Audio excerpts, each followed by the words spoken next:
The day the moon opened. The information I have will change everything. People deserve to know what's in store for them, and the danger everyone on this planet is facing. For the past few years, I've been working with a top secret government agency, whose name I cannot reveal for obvious reasons. My mission was to collect information about the moon and learn anything useful to report back to my employers. My research has led me to the darkest finding in human history. What I have discovered will forever change how we look at our planet in this galaxy that we call home. The moon is artificial and not a natural object as we have been led to believe. Now, that may sound crazy, so let me shed more light on my findings.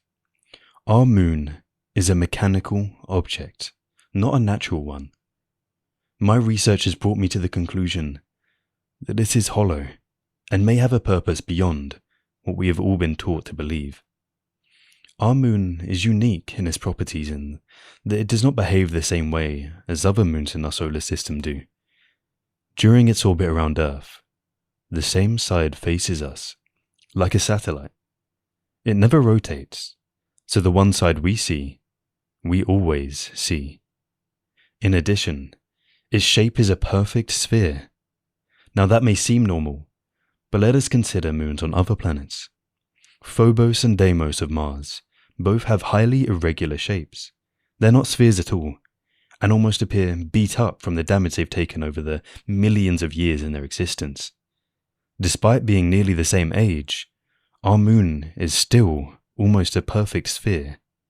Too perfect.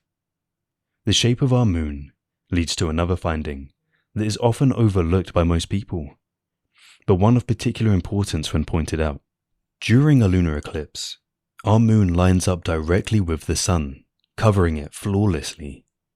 This is something we never pay attention to, but this is a scientific anomaly that should never, ever happen.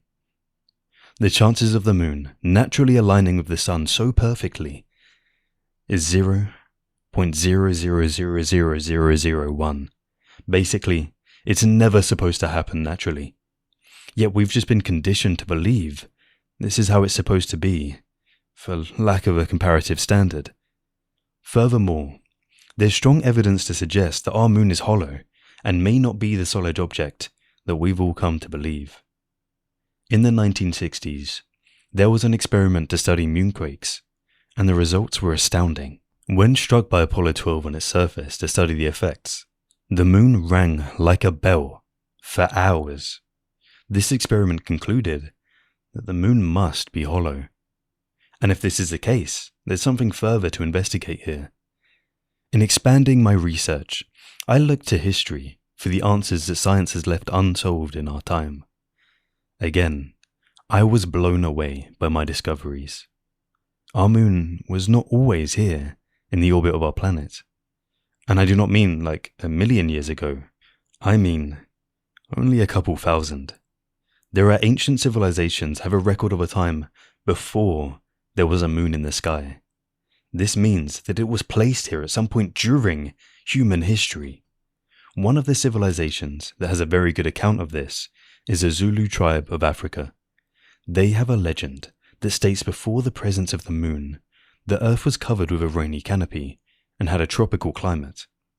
The sun did not burn because it could only be viewed through this rainy ceiling that covered the earth. One day, two brothers of alien origin, Wawayne and Mpanku, stole the moon from the great fire dragon, emptied out the yolk like it was an egg, and rolled it across the sky. This action introduced it into our atmosphere, causing a cataclysmic event resulting in the Great Flood, which we find in the biblical text as well as in other ancient accounts. The story was generally regarded as a myth or fiction until it started aligning with today's scientific research. And now more than ever, all evidence points to this legend having some validity. If this story is true, it raises a question: what is the moon? And who's in control of it now, if it is an artificial satellite to surveil us on this planet? Is it still Wolwayne and Mpanku? Or someone else? What are their alien intentions? Are they protecting us? Or possibly doing something much worse? Devastatingly, the news does not get any better for us here on this planet. In my most recent research, using my skill as a top agent, I found that we're in deeper danger than any of us could have imagined. Our moon has been gathering energy and charging since its arrival. As most of us know, our universe runs on energy, vibrations, and frequencies that dictate the outer workings of higher planes of physics and multiple dimensions. We live in only one of these, but our non-physical astral selves could travel past this material plane if we wished. Humans radiate energy when we express feelings and moods. Each feeling releases a different aura, which consequently can be studied and identified. Hate and anger are the most powerful energies that we can possibly emit. As individual humans, the effect is small, but if magnified by a whole population, the energy can be vast and powerful. This emotion in a mass of people would create a wave of energy that could be harnessed in a very productive or sinister way. What would cause this mass energy surge? A presidential speech, a strong act of violence in the media, or simply the tension built up over all the years of civilized people would give off a profound stream of energy flowing out of the atmosphere. This would be something of interest to a huge celestial body that orbits our planet. And it is. My research has found that the moon feeds off this energy and has been charging from it for thousands of years, preying on the hatred, frustration, and anger of every war, genocide, and murder throughout history to power its own sustainability and existence above us. While we sit here on Earth, oblivious and ignorant of our one true enemy. This charging has been happening for thousands of generations and seems to be almost complete. Time is running out for us here on this planet, and a cataclysmic event is on the cards for us yet again, this time with more on the line. Our position as humans and the prime species of this planet has expired, and we have failed. We have not treated the Earth with honor and respect, so now we will pay for it. We wage wars, deforest, melt the ice, destroy plants, kill reef beds, poison our oceans, and the rest of the universe is sick of us here. The Galactic Federation, made up of a council of alien representatives from around the galaxy, have decided that someone else should have a turn at Earth. And we are out. Humans will be eradicated, and everything we have done, accomplished, made, and provided will be erased, like chalk off a blackboard. The moon will be the weapon to make this happen, like it did so many thousands of years ago, when it forced us to begin civilization anew. But this time, it will be for another civilization, not of our planet of origin. This is a responsibility that I must digest and simply carry to my employers, which is the fall of humanity on this planet. I've been burdened to only research and report, while a whole species is wiped clean. Yet I find myself opposed to the action. I've grown to love humans. Despite all your flaws, there is great beauty among you. You have passions beyond the measure of words, and have accomplished amazing feats in such little time. Your inventors, innovators, artists, musicians, and scientists are amongst the best in the universe, and it would be a shame to see all that go to waste and be simply forgotten in the timeline of this universe. I am empathetic to your species. I've witnessed firsthand how fiercely you love and how resilient some of you can be, even in the face of impossible odds. At first, I thought hope was lost, but you are all finally starting to realize that your leaders are evil, and a mass awakening is happening. This is what the rest of the universe was waiting to see from humans, and you're finally reaching the next level of consciousness and tapping into your potential as a civilization ready to explore beyond the stars. You have rejected the prison built for you, and overcome everything in the pursuit of love, regardless of race, gender, and appearance. You have grown, but unfortunately, not fast enough. The time is near, and any day now the moon will carry out its goal of complete annihilation. I was told not to intervene, but there is something in me that cannot let humanity suffer this cruel, unknowing fate. Even as an extraterrestrial myself, I deeply oppose this. This may seem shocking, But I am not a native of this planet myself. The human I've grown into is only an avatar for the consciousness of my true existence, a reptilian species from another plane. My species does not exist in the physical, but rather a dimension that lies in between this material realm and the ethereal realm in this constellation. We cannot exist beyond our own world if we do not have an avatar to bring us into the world of the five senses. My species is an envious race. They hate humans because you have the potential to create and live in ways that they simply can't experience. They envy the things humans take for granted, like a simple touch, a kiss, a hug, and the taste of a delicious drink.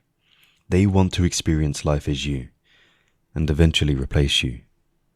The human body I occupy now is the reanimated shell of a deceased human, given to me for my mission. But I do not take his living conscious mind to exist in this form, nor would I have agreed to that. My kin, however, do not share my compassion for humankind. Their goal is to populate this planet by cycling in their consciousness to human life at birth. This means, instead of an actual human soul being raised in a human body, that body would be occupied by a member of my race until it dies. Then, the reptilian would return to its home, swelled with tales of its journey as the species that once ruled the earth.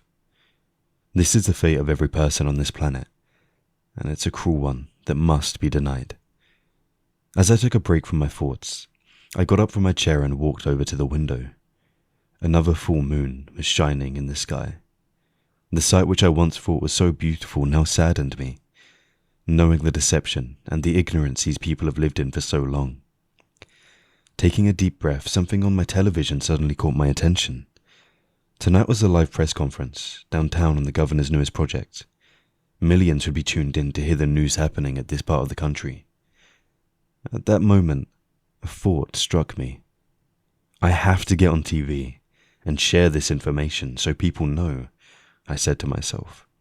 No, that's not going to work. They won't even believe me, and those that do won't accept the truth in time. What could I do? Think. As the words left my mouth, another idea crept into my head. The only way a stunt like that would work is if I got on TV as myself, a member of the invading alien species. Doing this could create a huge shift in the consciousness of humans and possibly halt their negative flow up to the moon. What type of energy would it create in its place? I'm not sure, but it has to be better than hate and anger. This may be humanity's last chance. I will reveal myself live on TV, and in the process disrupt the world flow of energy so much it will create a mass emotion that could just pause, or possibly stop completely, the charging of the moon. With this revelation, I buttoned my shirt and took one last glimpse in the mirror. Reptilian facial features flashed as the human side fought to keep control by projecting the more acceptable face. And just like that, I was out the door. Arriving at the press conference, I could tell this was a grand media circus, perfect for getting a message out using the channels they controlled. The governor was about to take the podium, so there was still time. If I could make my way through the crowd and get close to the podium before he finished, there would be a shot at this. As I began to push my way through the crowd, I felt a vice-like grip on my shoulder and another on my left arm. The pain stopped me in my tracks and two men in black suits emerged from the blur of the crowd, both grabbing me and stopping my progress. They both appeared human, but I know instinctively they were not. "We know what you're doing," the one to my left said in a deep, cold voice. "You'll put everything at risk," followed the other one, in a near-identical voice. "This is wrong," I snapped back. "I'm not going to let these people fade from history just for us."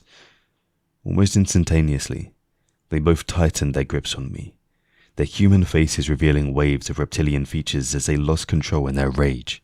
The crowd around us remained oblivious to the scene we created, with their eyes too focused on the current speaker.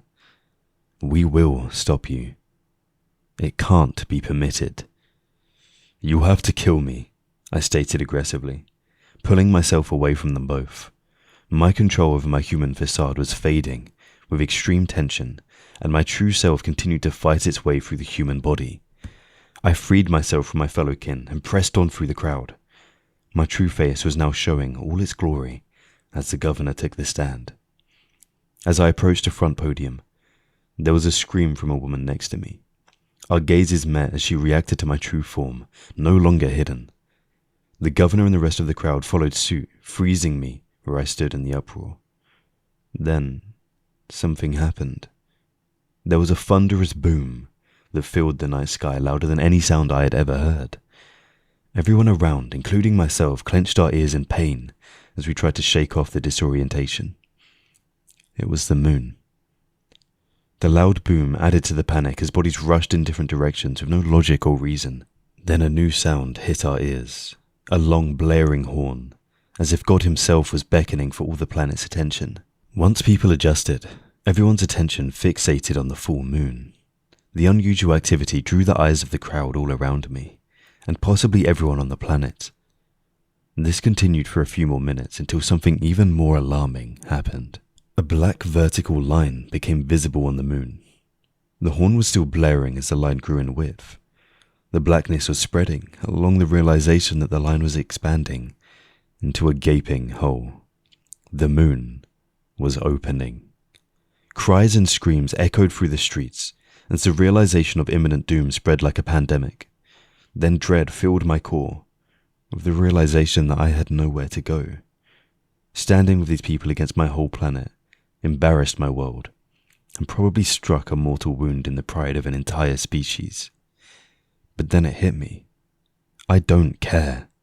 It was my honor to have lived among the humans, and now to share their fate, and it was all worth it. At that moment, a giant orb of blue light shone from the center of the black opening, dancing until more light joined it. There wasn't a whisper of sound, as everyone stood, transfixed by the moonlight. A beam bathed all of us, as the most beautiful shades of blue engulfed everything. The light was burning and blinding, with a power more ancient than anything I could imagine. I raised my head with pride, fully accepting my fate as the burning gradually increased. I took one last look at my hand, as it incinerated into dust, traveling up my arm.